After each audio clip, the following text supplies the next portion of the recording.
Men mahalladagi g'iybatchi xotinlarni chaqirib kelaman. Ular bu masalaga oqilona yechim topishadi. Aka, men bu gapni ko'p gapirardim, yana qaytaraman. U mahallangizdagi, qishlog'ingizdagi ayollar oldin qilardi g'iybatchiligini. Oldin endi bekarchilar ko'paydi. Hozir g'iybat qilgani ayollarni qishloqda vaqti yo'q. Ular molini sog'ish kerak, ishlash kerak, bolalarini katta qilish kerak, uy ishlari va hokazo.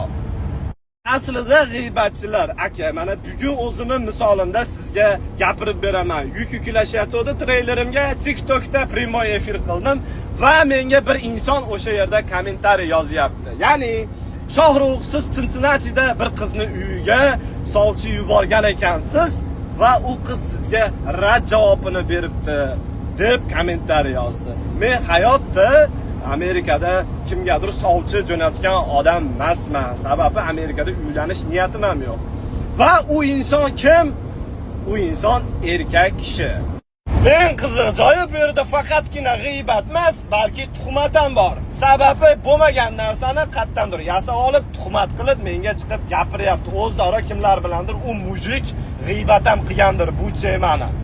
Bu yerda ayollar zo'r, erkaklar latta chaynari bo'lib ketdi emas. Ikki tarafda ham o'ziga yarasha plus hamda minuslari bor, ammo oxirgi payt kuzatyapman, shu erkaklarning orasida g'iybat qiladigan shu latta chaynarlar juda ham ko'payib ketdi. Yana bitta yaqqol misol, o'zingizlar ham e'tibor beringlar. Qizlarda hech bitta ham bir content maker ko'rganim yo'q. Rasmini manetga qo'yib olib, "Meni qarash qilgan ishini, axir bu to'g'rimi? Falon, piston" deb haligi shalla qilib chiqadigan bir qizni ko'rganim yo'q. Afsus, bunaqa bolalar ko'p. O'zi Instagramda yaxshi kontent qiladiganlarni mana shu bitta qo'linglarni barmog'ida sanasanglar bo'ladi, xolos. Qolganlari faqat kimnidir gapirish, nimanidir o'rgatish, hatto juda ham katta samniyya bor, o'zlari shu narsaga sablyudats qiladi, ya'ni amal qiladi.